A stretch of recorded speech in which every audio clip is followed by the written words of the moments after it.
Hello students, goodwill classes में आपका बहुत बहुत स्वागत है। स्टूडेंट, क्लास 11th का हम चैप्टर नंबर अब 10th स्टार्ट करेंगे।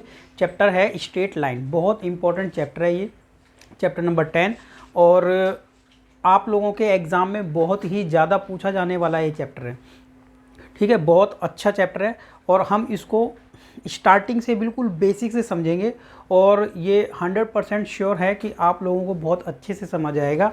ठीक है, और हम पहले इसका बेसिक समझेंगे, इस टॉपिक का इंट्रोडक्शन देखेंगे कि क्या इसका इंट्रोडक्शन है, और फिर उसके बाद वन बाय वन हम अपने क्वेश्चंस को कंप्लीट करेंगे। तो स्टूडेंट्स, चैप्टर है हमारा स्ट्रेट लाइन, और स्ट्रेट लाइन जो एक चैप्टर है ये ज्योमेट्रिक बेस्ड और अलजेब्रा पे दोनों पे ही बेस्ड ये चैप्टर है। ठीक है, तो इस चैप्टर के अंदर क्या चीज़ें हैं वो हम लोगों को समझनी है। स्टूडेंट, आपने कोऑर्डिनेट ज्योमेट्री क्लास 10th में भी पढ़ा होगा, तो उसमें आपने डिस्कस किया था लाइंस के बारे में। तो लाइंस किस तरीके से उनके कोऑर्डिनेट होते हैं, किस तरीके से उनके निर्देशांक बिंदु होते हैं और कैसे एक लाइन बनती है। ठीक है, वो चीज़ें आपने पढ़ी थी। तो क्लास 10th का थोड़ा सा आप रिमाइंड करें एक बार कि आपने क्या क्या वहाँ पर पढ़ा था। तो दो पॉइंटों के बिटवीन डिस्टेंस किस तरीके से कैलकुलेट करते हैं वो आप लोगों ने पढ़ लिया था क्लास 10th में। फिर आपने ये भी पढ़ा था, एक सेक्शन फॉर्मूला आपने पढ़ा था, हिंदी में कहा जाता है विभाजन सूत्र। और उस विभाजन सूत्र से आपने क्या किया था कि एक लाइन को किस तरीके से एक पॉइंट डिवाइड करता है और किस रेशियो में करता है, इस बारे में भी हमने पढ़ा था। और एक फॉर्मूला और आप लोगों ने पढ़ा था, एरिया ऑफ ट्रायंगल। ठीक है, आपने एरिया ऑफ ट्रायंगल भी कैलकुलेट किया था कोऑर्डिनेट की हेल्प से, तो वो भी आपने किया था, राइट। तो अब आ जाते हैं हम अपना स्ट्रेट लाइन पर, और जो क्लास 10th में आप लोगों ने पढ़ा था वो तो आप लोगों को ध्यान होना ही चाहिए, क्योंकि वो एक हमारा बेसिक पार्ट रहेगा। तो स्टूडेंट, हम लोग स्टार्ट करते हैं अपना स्ट्रेट लाइन, जिसके अंदर सबसे पहले हम एक बार रिमाइंड कर लेते हैं कि डिस्टेंस फॉर्मूला क्या था जब हमें दो पॉइंट दिए हों और उनके बिटवीन डिस्टेंस हम लोगों को कैलकुलेट करना हो, यानी दूरी सूत्र क्या था वो। तो एक पॉइंट हमें यहाँ पर दिया है, एक पॉइंट यहाँ पर दिया है, इस वाले पॉइंट को हम कहते हैं ए और इस वाले पॉइंट को कह देते हैं बी। अब ए और बी ये जो दो पॉइंट होते हैं तो इनके कुछ ना कुछ तो निर्देशांक होते हैं, कोऑर्डिनेट होते हैं। तो एक तो पॉइंट हमारा जो होता है वो x वाला रहता है, x1, और दूसरा होता है y1। इस वाले पॉइंट को हम कहा करते थे x2 और y2, राइट स्टूडेंट। तो देखिए, मैं जल्दी जल्दी इन चीज़ों को मैं बताऊंगा, ठीक है, कि क्या है हमारा वो डिस्टेंस फॉर्मूला जो आपने क्लास 10th में पढ़ा था। वो यहाँ पर हम लोगों को ध्यान करना बहुत ज़रूरी है। तो क्या था, हम निकालते थे x2 माइनस में x1 का होल स्क्वायर और y2 माइनस में y1 का होल स्क्वायर, राइट। तो हम बिल्कुल स्टार्टिंग से समझने की कोशिश कर रहे हैं यहाँ पर कि किस तरीके से लाइनों के बिटवीन डिस्टेंस कैलकुलेट किया जाता था। तो वो फॉर्मूला ये था। उसके बाद आ जाएंगे हम, एक फॉर्मूला और हमने किया था सेक्शन फॉर्मूला, मीन्स एक पॉइंट हमारा ए और बी उसी तरीके से है, राइट ना, पहले वाले के तरीके से। तो ये फॉर्मूला फर्स्ट था। अब सेकंड के बारे में बात करते हैं कि एक पॉइंट, ये पी पॉइंट लिख लेते हैं, और कोऑर्डिनेट x1 y1 और x2 y2। अब आप लोगों को ये देखना है कि पॉइंट P इस लाइन को किस रेशियो में डिवाइड करता है। तो ये इस तरीके का एक रिलेशन दिया हुआ था कि रेशियो और पॉइंट्स का। तो रेशियो जो ये पॉइंट है ना, हमने माना था कि ये m1 और m2 में डिवाइड करता है इस लाइन को। पॉइंट P डिवाइड करता है m1 और m2 के रेशियो में, ये आपका पढ़ा हुआ है। तो हम क्या करते थे, x की वैल्यू कैलकुलेट करते थे कि अगर हमें ये पॉइंट गिवन हो, ये पॉइंट गिवन हो, रेशियो गिवन हो, तो ये पॉइंट क्या होगा, या फिर जो चीज़ें हमें यहाँ पर दी हुई है और जो नहीं दी है तो आप उन इक्वेशन से उसको फाइंड कर लेते थे, राइट। तो रिलेशन क्या होता था कि x अगर हमने यहाँ लिखा और y यहाँ लिखा और हमें इनकी वैल्यू कैलकुलेट करनी पड़ती थी, तब हम क्या निकाल लेते थे स्टूडेंट, x1 या फिर x2 m1 और x1 m2 divided by m1 plus m2। ये तरीका था x निकालने का, और m1 m2 क्या है, हमारे रेशियो थे। इसी तरीके से यहाँ पर भी m1 और m2, ऊपर लिख देते हैं तो y2 m1 और y1 m2। ये हमारा फॉर्मूला होता था, ठीक है, सेक्शन फॉर्मूला है, यानी विभाजन सूत्र। ऊपर वाला था दूरी सूत्र।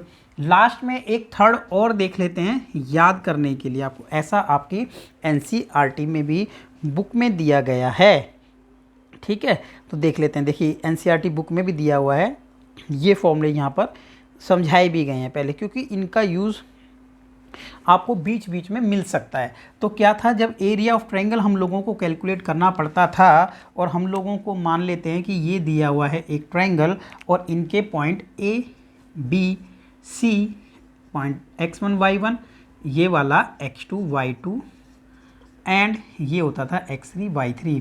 वीडियोस को आपको स्किप नहीं करना है अगर आप फर्स्ट टाइम देख रहे हैं, ठीक है। फर्स्ट टाइम आप देख रहे हैं तो वीडियो को स्किप ना करें, क्योंकि बहुत चीज़ें ऐसी होती हैं जो स्टेप वाइज स्टेप ही बताई जाएंगी आपको, और अगर आप स्किप करेंगे तो स्टेप मिस हो जाएगा, आपको समझने में प्रॉब्लम होगी।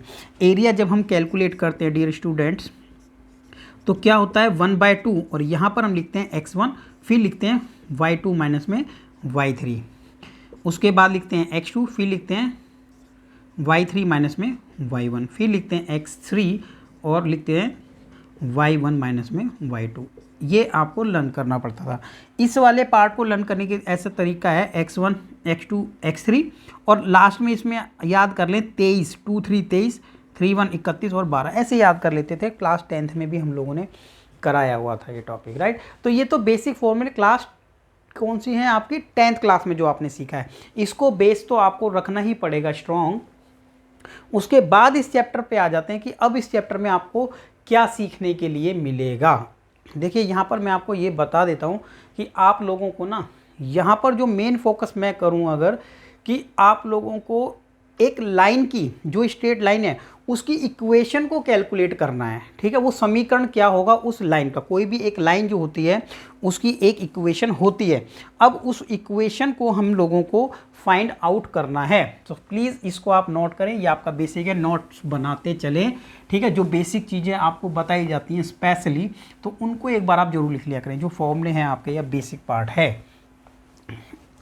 इस चैप्टर का जो मेन सेंट्रल आइडिया है वो यही है कि आप लोगों को कैलकुलेट करना है इक्वेशन ऑफ अ लाइन, एक लाइन की इक्वेशन निकालना इस चैप्टर का बेसिक एक सेंट्रल आइडिया है, ठीक है। मेन वही है कि हम किस तरीके से एक इक्वेशन बनाएंगे एक लाइन की, मेन चीज़ वही है। और उस लाइन की इक्वेशन को बनाने के लिए यहाँ पर है एक पॉइंट जो है स्लोप, क्या कहते हैं उसको, स्लोप, यानी ठीक है, उसको स्लोप को हम क्या कहते हैं, इसको m से भी डिनोट करते हैं, वो हम देख लेते हैं अभी कि स्लोप एक्चुअल में होता क्या है, ठीक है। तो नेक्स्ट पॉइंट अगर आप देखेंगे तो आपको मिलेगा, क्या लिखा है देखिए यहाँ पर, स्लोप ऑफ अ लाइन। जब हम किसी लाइन की इक्वेशन बनाते हैं ना, तो वहाँ पर नीड होती है हमें स्लोप की। तो इस एक्सरसाइज 11.1 के अंदर हम जो कंसेप्ट समझेंगे वो पूरा का पूरा है स्लोप के ऊपर, कि स्लोप किस तरीके से कैलकुलेट किया जाएगा, वो मेनली हमें यहाँ पर डिस्कस करना है। पूरी एक्सरसाइज 11.1 में स्लोप को ही डिस्कस करना है कि स्लोप किस तरीके से कैलकुलेट किया जाएगा, और इक्वेशन तो हम आने वाली एक्सरसाइज में बनाएंगे। तो फिलहाल हम समझ लेते हैं कि स्लोप कैसे होगा यहाँ पर, राइट। तो देखते हैं अपना स्लोप किस तरीके से हमारा होता है। तो देखिए स्लोप किस बारे में बात की जा रही है, ये होता है आपका कोऑर्डिनेट प्लेन, जिसमें आपने क्या कहा, इसको कहते हैं आप एक्स एक्सिस, ये माइनस में चला जाता है, ये वाई एक्सिस है, और ये नीचे माइनस में चला जाता है। अब आपने देखा कि एक लाइन जो ग्राफ पेपर पे होती है वो किस तरीके से जाती है, ठीक है। तो लाइन तो आप देखें तो एक ग्राफ पेपर पे ना किसी भी तरीके से जा सकती है वैसे तो, लेकिन मैंने एक लाइन यहाँ पर ड्रॉ की है कुछ इस तरीके से, आपको एक कंसेप्ट क्लियर करने के लिए, कि मैंने माना कि हमारी एक लाइन जो है वो ऐसे चली गई है, जिसको हमने लिख लिया है एल, ठीक है, एल है, ये हमारी एक लाइन है। अब यहाँ पर जो स्लोप की बात हो रही है, यानी कि क्या स्लोप क्या होता है, तो मैं आपको क्लियर कर देता हूँ यहाँ पर कि स्लोप एक एंगल यहाँ से जो बनेगा वहाँ से हम स्लोप को कैलकुलेट कर पाएंगे, ठीक है। एक लाइन जो एक्स एक्सिस को काटती है, ठीक है, एक लाइन जो एक्स एक्सिस को काटती है, ठीक है, वाई को नहीं, सिर्फ एक्स को, एक लाइन जो एक्स एक्सिस को काटती है और एंगल बनाती है एंटी क्लॉकवाइज।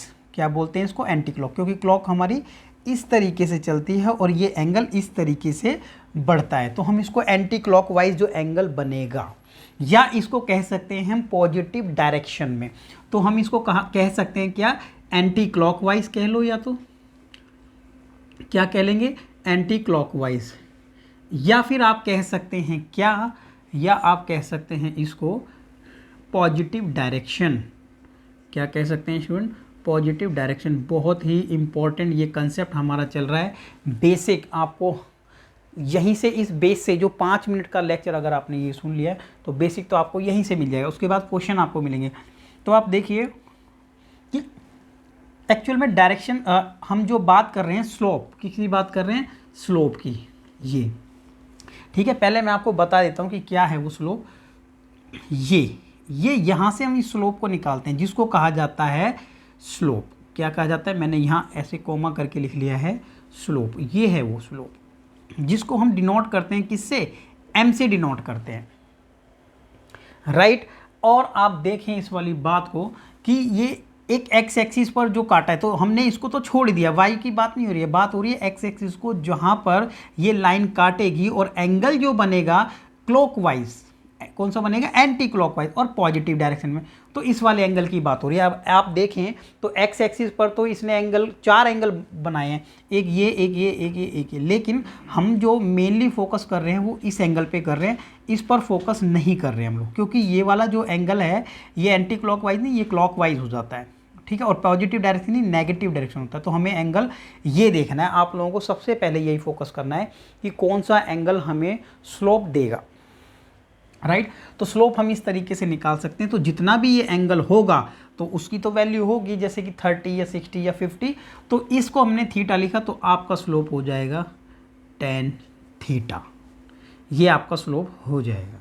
तब आप लोग समझ चुके हैं कि स्लोप किस तरीके से निकाला जाता है।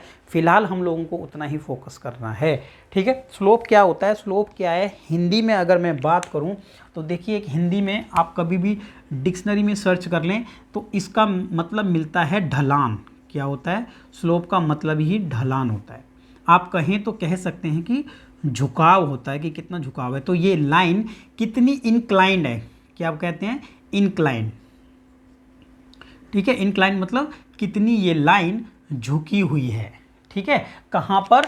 एक्स एक्सिस पर। तो हम किसी भी चीज़ का जब ढलान नापते हैं तो एक पर्टिकुलर जो भी हमारे पास एक प्लेन होगा वहाँ पर नापा जाएगा। जब हम घर में अपने सीढ़ियाँ बनाते हैं तो सीढ़ियाँ जब बनाएंगे तो उनका ढलान आप देखते होंगे कि कहाँ से वो मेजरमेंट किया जाता है। अगर कोई स्पेस है आपके पास, कोई समतल स्पेस है, यानी प्लेन फिगर है, ठीक है, प्लेन सरफेस पर, और आप जब इस तरीके से हमारी सीढ़ी अगर जाती है तो आप लोग ध्यान दें कि ये हमारा एंगल जो बनता होगा ना वहाँ पर, उसी को हम क्या कह देते हैं? ढलान। तो ढलान नापने का एक तरीका होता है कि कहाँ से हम लोगों को उसको मेज़रमेंट करना है। तो इसी तरीके से कंसेप्ट यही बनता है कि हम ढलान इसको यहाँ से नापते हैं, जिसको कहते हैं हम स्लोप। अब बात आ गई है कि स्लोप आप लोग कैलकुलेट कर सकते हैं, ठीक है।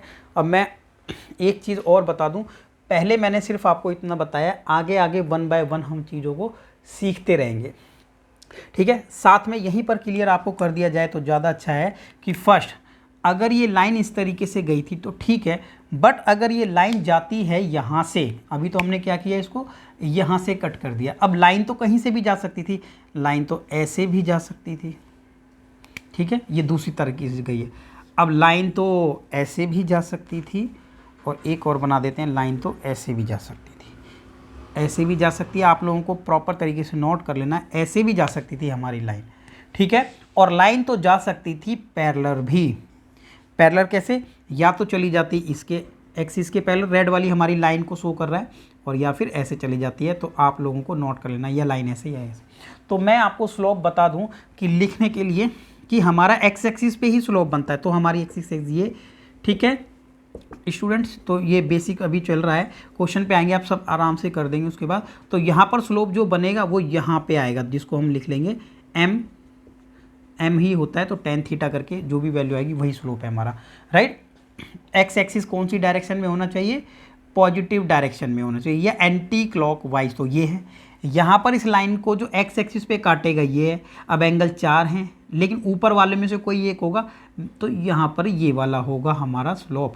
यहाँ पर एक्स एक्सिस में है, कौन सा होगा, ये वाला होगा हमारा स्लोप।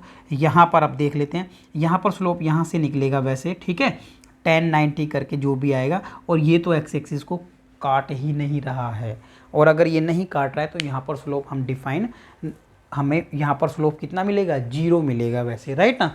तो स्टूडेंट्स इसके बारे में अब मतलब मैक्सिमम जितने भी केस हो सकते थे एक लाइन के, वो यही हैं, या तो लाइन एक्स एक्सिस को काटेगी, और या तो फिर ये एक एक्सेप्शनल है अलग से जो इन चारों से डिफरेंट है, ये कि लाइन पैरेलल होगी या तो एक्स एक्सिस के या वाई एक्सिस। तो स्लोप के बारे में हमारी बात हो गई है। स्लोप को आप अच्छे से अपने माइंड में डाल लें कि स्लोप क्या है, पूरा चैप्टर इसी के ऊपर बेस्ड है, क्योंकि स्लोप की हेल्प से ही हम इक्वेशन निकाल पाएंगे। मैंने पहले बता दिया था आपको कि इक्वेशन पर बेस्ड है, लेकिन ये एक्सरसाइज पूरी स्लोप पर बेस्ड है। 11 पॉइंट ये हमारा कौन सा चल रहा है, सॉरी 11 मैंने बोला है, ये है 10.1 पूरा ही स्लोप पर बेस्ड है। तो ये हम लोगों ने कर लिया है, ठीक है। तो बेसिक की बात हो गई थी। अब जब इतना इसके बात हो ही गई है, लेकिन आपको यहीं क्लियर कर देते हैं कि अगर आपको एंगल नहीं पता चल पा रहा है कि एंगल कितना है, ठीक है, तो स्लोप ऐसा तो नहीं है कि एक ही तरीके से हम निकाल पाएंगे, और भी मेथड हैं स्लोप कैलकुलेट करने की। तो यहाँ पर एक बेसिक मेथड मैं और आपको बता देता हूँ कि अगर एंगल नहीं हमें क्लियर हो पा रहा है एक लाइन का, तब हम पॉइंट से भी निकाल सकते हैं। एक लाइन के ऊपर अगर 2 कोऑर्डिनेट आपको दे दिए गए हैं, ठीक है, 2 points given of a line, तो जैसे कि हमने मान लिया इसी के बारे में, ये आपको तुरंत नोट कर लेना है क्योंकि इतना आपने समझ लिया। उसके बाद की बात है, अगर आपको 2 पॉइंट दिए हुए हैं ए एंड बी, इस वाली लाइन के ऊपर पहले वाला जो पॉइंट है वो है x1 y1, तो दूसरा वाला जो पॉइंट है x2 y2।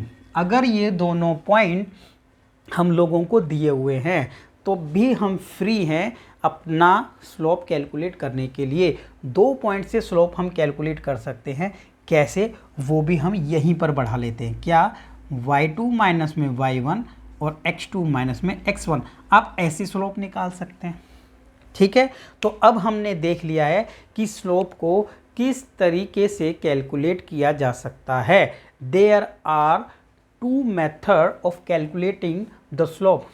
फर्स्ट मेथड में हमने देखा कि एंगल अगर गिवन है तो tan थीटा करके हम अपने स्लोप को कैलकुलेट कर सकते हैं। जो दूसरा हमारा मेथड है उसमें क्या किया है हमने, 2 पॉइंट जो गिवन थे हम लोगों को, उन्हीं पॉइंट्स को यूज़ करके हमने अपना स्लोप कैलकुलेट कर लिया था। तो बात हो गई है स्लोप हम किस तरीके से कैलकुलेट कर सकते हैं।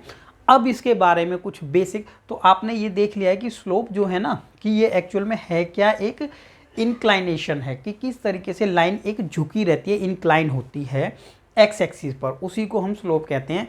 ये बेसिक बात अपने माइंड में रखें और आगे आगे कंसेप्ट को हम लोग समझते चले जाएंगे। अब आ जाएंगे हम अपने क्वेश्चन के ऊपर, जो है 10.1 पर, ठीक है, 10.1 पर। अब हम अपने धीरे धीरे क्वेश्चन पर चले जाएंगे, ठीक है। ये देखिए, ये है, आ जाते हैं हम अपने 10.1 के क्वेश्चन नंबर 1 पर। अब क्वेश्चन नंबर 1 की अगर हम बात करें तो देखें क्वेश्चन नंबर 1 में क्या दिया हुआ है कि लिखा है ड्रॉ अ क्वाड्रिलेटरल। एक क्वाड्रिलेटरल हम लोगों को ड्रॉ करना है, चतुर्भुज, ठीक है, कार्टेशियन प्लेन पर, जिसके वर्टिसेस आप देखें तो आप लोगों को गिवन है 1 2 3 4 वर्टिसेस यहाँ पर दिए हैं। आप लोगों को एरिया फाइंड करना है। अब जैसा कि अभी हम बेसिक बारे में डिस्कशन कर रहे थे, बेसिक पॉइंट्स के बारे में, तब एरिया किस तरीके से कैलकुलेट किया जा सकता है वो आप लोगों को समझना है। अब आप देखिए जरा कि एक कार्टेशियन प्लेन इस तरीके का होता है, ठीक है, पॉइंट आप लोगों को दिए हुए हैं। तो हमने एक कार्टेशियन प्लेन यहाँ पर इस तरीके से बना लिया है, ठीक है। तो एक पॉइंट आया हमारा फर्स्ट नंबर, ए पॉइंट हमने उसको मान लिया है और लिखा है माइनस में 4 और 5। तो x की वैल्यू -4 और एक रफ तरीके से हमने बना लिया है, प्रॉपर आपको वैसा बनाने की ज़रूरत नहीं है। x की वैल्यू -4, आई थिंक कुछ यहाँ पर वो होगा, और y की वैल्यू हो जाएगी 5, तो हमने पॉइंट लिख लिया यहाँ पर a, और पॉइंट के नाम दे दिया है -4 और 5। इसी तरीके से 0 और 7, x की वैल्यू 0 और y की वैल्यू 7, तो कुछ यहाँ पर वो आ जाएगा पॉइंट हमारा, और लिख लेंगे यहाँ पर 0 और 7 पॉइंट B।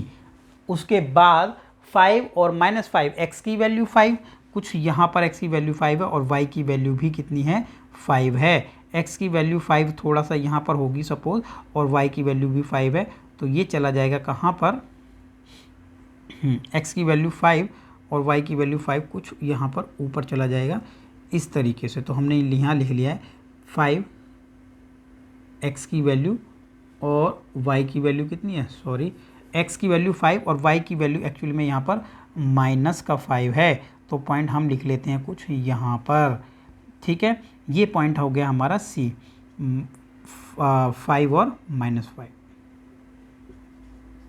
ठीक है। तो ये हमने पॉइंट लिखा। अब आ जाता है x की वैल्यू -4 और y की वैल्यू -2, ठीक है। तो स्टूडेंट ये x की वैल्यू -4 थी ना, तो इसको गलत किया, फिर से हमने क्या लिखेंगे, x की वैल्यू एक्चुअल में दे रखी है हमें +5, तो +5 पर जाइए भाई प्लीज़, गलत हुआ ये, और y की वैल्यू -5, तो ये x की वैल्यू प्लस में और y की वैल्यू माइनस में, तो कुछ यहाँ पर ये आना चाहिए भाई, ठीक है। ये इसका सही है, वो पहले भी मिस्टेक हो गया। अब आ जाएंगे हम किस पर, -4 और -2, तो x की वैल्यू -4, ठीक है यहाँ पर, और y की वैल्यू कितना है स्टूडेंट, -2, तो ये पॉइंट कुछ यहाँ पर आ जाएगा। तो स्टूडेंट आप लोग क्या करेंगे, ये देख लेते हैं, ये देखिए। अब हम इन सभी पॉइंट्स को क्या कर देंगे, मैच कर देते हैं, ठीक है, कि ये A और B हो गया, और सपोज ये वाला पॉइंट हमारा था C, और इसको नाम दे दिया हम लोगों ने D पॉइंट हमारा, ठीक है। तो रफ तरीके से हमने इसको बनाया है फ़िलहाल, तो ये बना दिया। अब इस तरीके से बनने के बाद आप लोगों को ये जो क्वाड्रिलेटरल यहाँ पर बना है, इसी का एरिया कैलकुलेट करना बाकी रह गया। अब एरिया कैलकुलेट करने के लिए डियर स्टूडेंट आप लोग क्या कर सकते हैं, वो देख लेते हैं एक बार। देखिए, जब एरिया आप इसको कैलकुलेट करेंगे तो हमारे पास जो फॉर्मूला है वो है एरिया ऑफ ट्रायंगल का, right, area of triangle. Area of quadrilateral हम डायरेक्ट नहीं फाइंड कर सकते हैं, क्योंकि इस तरीके का कोई हमारे पास फॉर्मूला नहीं है।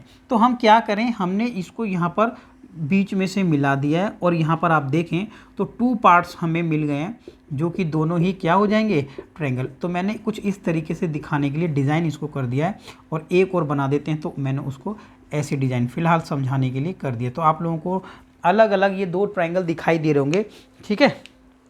अब दोनों ही ट्रायंगल का एरिया हम लोग किस तरीके से कैलकुलेट करें, वो हम लोगों को अभी देखना बाकी रह गया है। तो देखते हैं एक बार।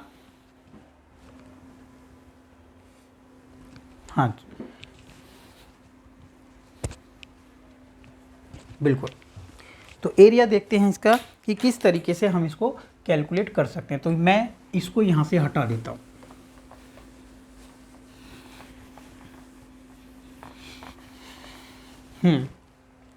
तो जब हम एरिया इसका कैलकुलेट करेंगे स्टूडेंट, तो फर्स्ट क्वेश्चन की बात हो रही है। तो एरिया का क्या फॉर्मूला था ट्रायंगल का, एरिया ऑफ ट्रायंगल था 1/2 x1 y2 माइनस में y3 x2 y3 माइनस में y1 x3 y1 माइनस में y2। ये फॉर्मूला था हमारे पास, राइट।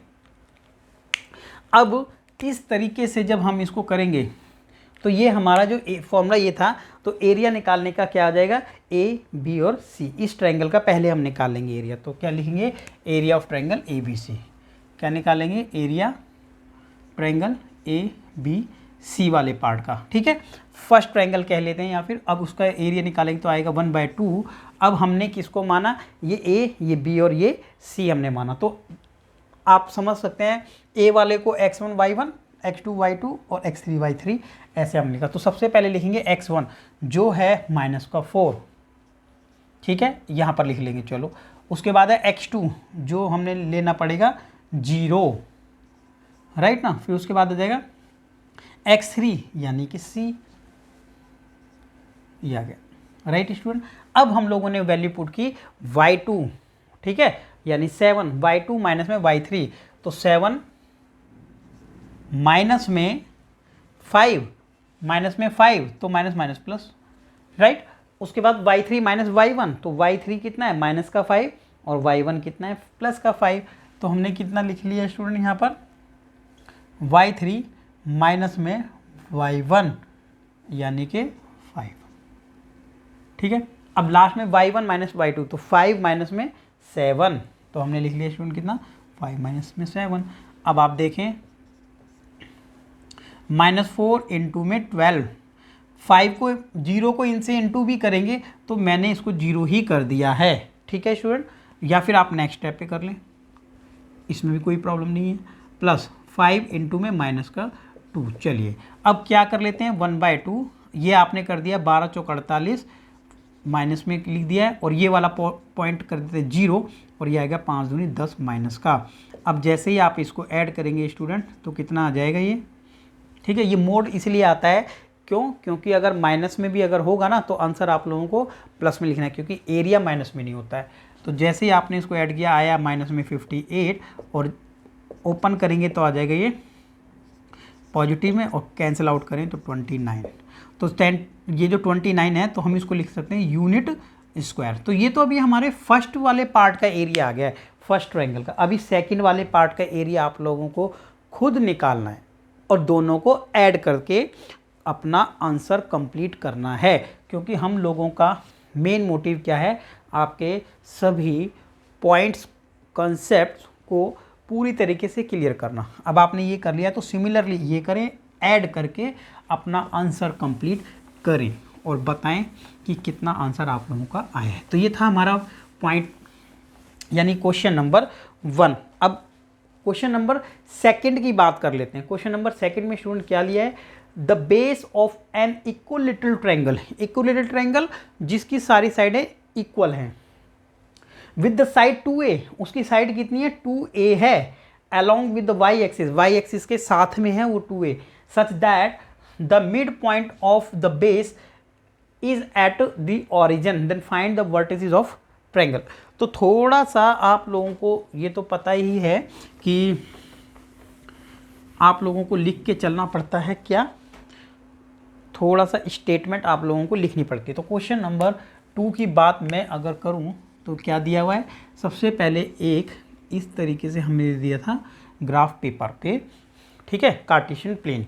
तो इक्विलेटरल ट्रायंगल एक बनाएंगे, वो भी अलोंग विद वाई एक्सिस के साथ। तो वाई एक्सिस के साथ हमने एक ट्रायंगल बनाया और वो ट्रायंगल मैंने बना दिया है, ये वाई एक्सिस है हमारी। तो यहाँ से यहाँ तक की लेंथ इसकी जो है वो कितनी है, लगभग 2a, तो हमने मान लिया कि ये है वो 2a। और जो ट्रायंगल इस तरीके से बना है, ठीक है, तो साइडें उसकी इक्वल हैं, तो मैंने इसको यहाँ से ऐसे बना दिया। तो यह ध्यान रखें, ये वाली साइड, ये वाली साइड और ये वाली साइड, ठीक है, ऑल 3 साइड्स आर इक्वल, तो इक्वल हैं। और साथ में ये बताया गया था कि जो लाइन है हमारे वो with side 2a lie the Y axis, ये वाई एक्सिस के साथ है। तो डियर स्टूडेंट जब ये वाली साइड 2a होगी, ठीक है, तो ये प्रॉपर आप लिखें इसको, और यहाँ पर ये भी लिख लें कि ये ओरिजिन तो है ही, और ये वाली साइड जब 2a है ना तो इट मीन्स 2a, चलो अभी हम दिखा देते हैं, लेकिन ये और ये इक्वल है तो ये वाली साइड हो जाएगी हमारी a और ये वाली साइड भी हो जाएगी हमारी a। अब आप लोगों को ये तो क्लियर है, जब सारी साइड 2a थी तो ये भी 2a था और ये भी 2a था, ठीक है, यहाँ तक हम लोग कर लेते हैं इसको अभी, राइट। अब इतना इसी कार्टेशियन प्लेन पर हम लोगों ने समझ लिया ये, ठीक है। मिड पॉइंट इसका क्या था, ओरिजिन पर था, ये वाला मिड पॉइंट यहाँ से, इसलिए जब ये मिड था, मिड मतलब बीच में था, तो ये इसलिए हमने इक्वल इक्वल दिखा दिया था। अब आप लोगों को सिर्फ क्या करना है, फाइंड द वर्टिसेस, ठीक है। वर्टिसेस मतलब इसके ये शीर्ष आपको कैलकुलेट करने हैं, इस ट्रायंगल का नाम आपको देना है, तब आप दे दीजिए इसको क्या, A B C। तो ऐसा दे देते हैं, A इसको लिख लेते हैं, B इसको लिख लेते हैं और C इसको लिख लेते हैं, ठीक है। अब ये A B C आपने लिख लिया है, तो सबसे पहले आप इसी तरीके से यहाँ पर बता दें कि ट्रायंगल A B C है, ये थोड़ा सा स्टेटमेंट बता दें कि एक ट्रायंगल A B C है, इन विच, ठीक है, इन विच ऑल साइड्स, ठीक है, क्या बता देंगे, ऑल साइड्स आर 2a, ठीक है, जो सभी साइड हैं वो कितनी है, 2a है, ठीक है। अब यहाँ पर साथ में बता दें, ये तो ओ हम पॉइंट दिखाते हैं, तब हम यहाँ पर ये बता सकते हैं क्या कि बी ओ बराबर होगा a।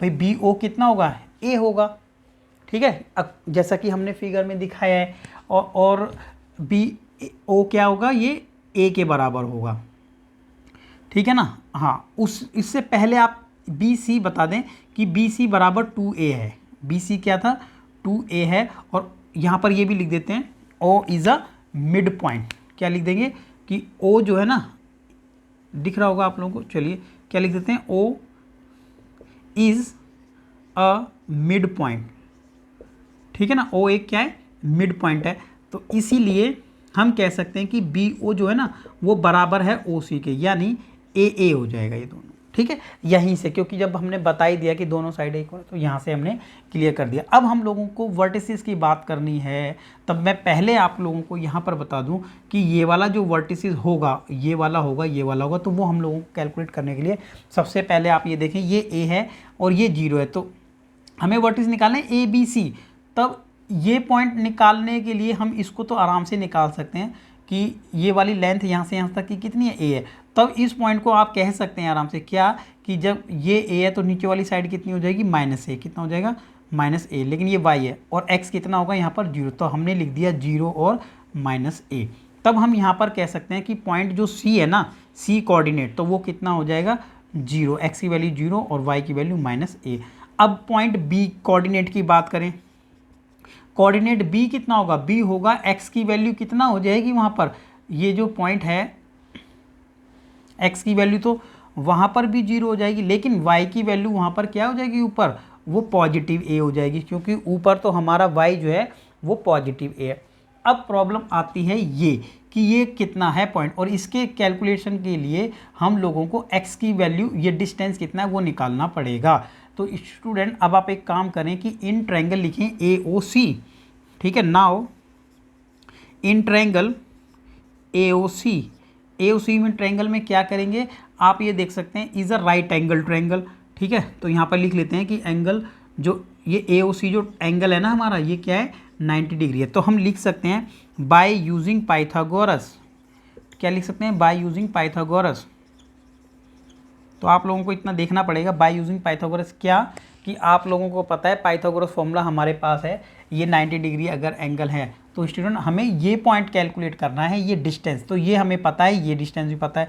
तो पाइथागोरस डिस्टेंस कैसे लगा सकते हैं, यहाँ पर मैं लिख के बता देता हूँ। यहीं पर देखिए, यहाँ पर क्या लिख सकते हैं, हमने लिखा कि ए सी का स्क्वायर, ये वाली सबसे बड़ी साइड, ओ सी का स्क्वायर एंड प्लस में ओ ए के स्क्वायर के बराबर होता है।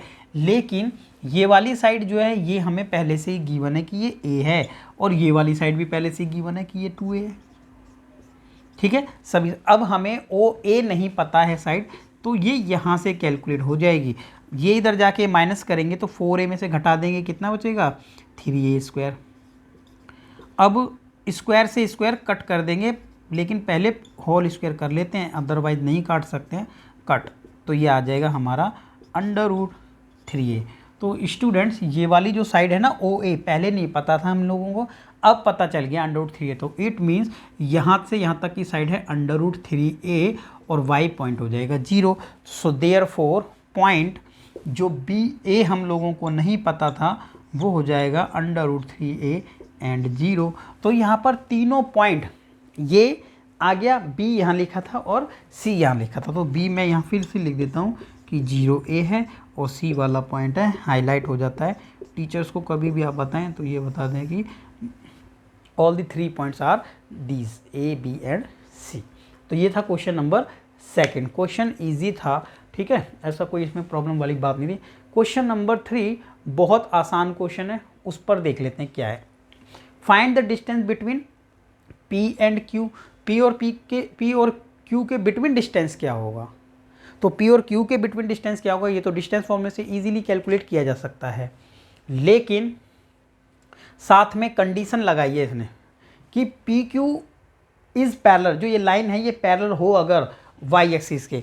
तो क्या डिस्टेंस होगा अगर ये लाइन वाई एक्सिस के पैरेलल हो? तो ठीक है, वाई एक्सिस के अगर ये पैरेलल होगी तो हम क्या कर लेंगे यहाँ पर वो देख लेते हैं। देखिए जब कोई लाइन हमारी पैरेलल वाई एक्सिस की होगी, ठीक है, मैं हिंट आप लोगों को बता रहा हूँ, आप लोगों को खुद कैलकुलेट करना है, ठीक है। ये केस 1 है हमारा, ठीक है, प्रॉपर आपको बता भी दिया है कि ये वाई एक्सिस है और ये एक्स एक्सिस है, राइट। वाई लिख दिया है, डैश लिख सकते हैं और माइनस भी लिख सकते हैं वैसे तो, ठीक है। ये अब जब कोई लाइन हमारी फर्स्ट केस की बात हो रही है, पी क्यू लाइन हमारी वाई एक्सिस के पैरेलल है, तो ये पी क्यू लाइन हमारी कहाँ पैरेलल है? वाई एक्सिस की। तो ये है वो लाइन, ये वो लाइन है। अब वो इधर भी हो सकती है, इधर भी हो सकती है, वो कहीं भी हो सकती है, लेकिन हमने फिलहाल ऐसे लिख लिया कि वो हमारी लाइन जो पैरेलल है वो ये है। अब इनके कोऑर्डिनेट भी दिए थे, पी कोऑर्डिनेट मान लेते हैं यही दे रखा है x1 y1, और ये वाले जो कोऑर्डिनेट हैं वो ये है। तब आप मुझे बताएं कि डिस्टेंस फॉर्मूला क्या होता है, ठीक है। हिंट भी है ये, चलो क्या होता था, x2 माइनस में x1 होता था और y2 माइनस में y1 होता है। अब स्टूडेंट आप ये ध्यान दें जरा, ये फॉर्मूला होता है हमारा डिस्टेंस। लेकिन साथ में एक बात बताएं, डिस्टेंस फॉर्मूला तो यही होता है। अब कोई वैल्यू नहीं रखनी है हम लोगों को, सिर्फ आंसर कैलकुलेट करना है। एक बात बताएं कि जहाँ पर ये जो x की वैल्यू जो भी होगी वो x की वैल्यू यहाँ पर भी होगी, यहाँ पर भी होगी, हर जगह x की वैल्यू यहाँ पर सेम होगी यहाँ पर, ठीक है भाई। x की वैल्यू यहाँ 3 है तो यहाँ भी 3, यहाँ भी 3, क्योंकि ये लाइन पैरेलल है। ये बात आप लोगों को समझ आती होगी, राइट। कि अगर मैं कोई पॉइंट 2 3 दिखाऊँ सपोज, या ये 1 है यहाँ पर 1 3 पॉइंट दिखाऊँ 1 3, तो मुझे करना पड़ेगा x की वैल्यू 1, ये आ गई मान लेते हैं, और y की x की वैल्यू तो 1 है और y की वैल्यू 3, तो यहाँ आ गया। अगर मैंने दिखाया x की वैल्यू 1 और ये y की वैल्यू माइनस का 2 है, तो x की वैल्यू 1 तो ये होगी -3, तो यानी ये वाला पॉइंट सेम होगा यहाँ पर। कौन सा वाला, कौन सा सेम होगा, ये ध्यान रखना, x सेम होगा यहाँ पर, ठीक है। ऐसा नहीं है कि y के पैरेलल है तो y सेम कर दें, नहीं नहीं, y के लाइन अगर ये पैरेलल है तो यहाँ पर x की वैल्यू सेम होगी। तो हम यहाँ पर दिखा देंगे कि x, तो यहाँ पर एक स्टेटमेंट टाइप लिख देंगे, when the line parallel to y axis, ठीक है। तो कोऑर्डिनेट जो होंगे x1 और x2 वो क्या हो जाएंगे, इक्वल हो जाएंगे। और जब ये इक्वल हो जाएंगे तो हो जाएगा काम ख़त्म। क्या, क्योंकि हम इसको, ये x1 है, कितना ये x1 है, तो स्टूडेंट हम क्या करेंगे, इसको भी x2 लिख सकते हैं, x1 को भी क्या कर सकते हैं, x2 लिख सकते हैं। तो ये कट हो जाता है, क्या हो जाएगा, ये कट हो जाएगा। तो ये ये तो घट जाए, 0 हो जाएगा ना, और 0 हो गया तो सिर्फ ये बचा, क्या बच गया, y2 माइनस y1 स्क्वायर में, इससे कट कर दो तो सिर्फ आंसर आ गया y2 माइनस में y1। सिमिलरली, बिल्कुल सिमिलर तरीके से करें तो आप ये वाला पार्ट कर लेंगे कि अगर ये लाइन x एक्सिस के पैरेलल होती तो क्या कर सकते हैं हम, तो ये आप लोगों को खुद कर लेना है अब, ठीक है। इजी पॉइंट था। चलिए नेक्स्ट क्वेश्चन पर आते हैं। Then question number 4, find a point on a X axis. X axis पर एक पॉइंट कैलकुलेट करें क्या होगा, ठीक है। Find a point on X axis which is equal distance from the point 7 6 and 3 4, ठीक है। तो ये तो क्लास 10th का ही हो गया। एक लाइन है एक्स एक्सिस, तो एक्स एक्सिस में सिर्फ और सिर्फ एक्स एक्सिस लिख लेता हूँ यहाँ पर, ये रहा कि ये है वो एक्स एक्सिस। वाई मैंने नहीं लिखा है, ठीक है, वाई यहाँ से कहीं से भी जा सकती है, ठीक है। लिखने में एक थोड़ा सा, एक पॉइंट एक्स एक्सिस पे है, अब एक्स एक्सिस पे पता नहीं वो वाई के इस साइड है या इस साइड है, तो इसलिए मैंने वाई ही नहीं ड्रॉ किया है, ठीक है, समझाने के लिए। तो देखिए अब ये पॉइंट है, एक 7 6 आएगा कहीं पर और एक 3 4 आएगा, तो x की वैल्यू 7, ठीक है। तो मान लेते हैं भाई x की वैल्यू 7 कहीं पर होगी ये x एक्सिस पर, राइट। तो ये x की वैल्यू 7 और y की वैल्यू कितनी है, 6 है। x की वैल्यू 7 और y की वैल्यू 6, तो कुछ यहाँ मान लेते हैं हम, तो ये 7 और 6 आ जाएगा, राइट स्टूडेंट। और मान लेते हैं 3 और 4, x की वैल्यू 3 और y की वैल्यू 4, कुछ यहाँ मान लेते हैं, चलिए। तो ये आ जाएगा 3 और 4 आ गया। अब एक पॉइंट डियर स्टूडेंट कहीं पर है जो कि x एक्सिस पर है, तो वो पॉइंट x एक्सिस पर एक पॉइंट है जो कि इनसे बराबर दूरी पर, तो कुछ ऐसा मैंने पॉइंट लिया जो दिखाए थोड़ा सा कि बराबर है ये, तो ये दोनों पॉइंट क्या होंगे स्टूडेंट, बराबर होंगे। ये पॉइंट P है, ठीक है। अब एक चीज़ तो यहाँ पर क्लियर है, जब कोई पॉइंट x एक्सिस पर होता है, ये क्लास 10th का क्वेश्चन है, तो वहाँ पर x की वैल्यू तो कुछ ना कुछ होती है, लेकिन y क्या हो जाएगा, 0 हो जाएगा। अब आप लोगों को क्या करना है, डिस्टेंस फॉर्मूले को अप्लाई करना है, और ये पॉइंट हमारा a है और ये b है।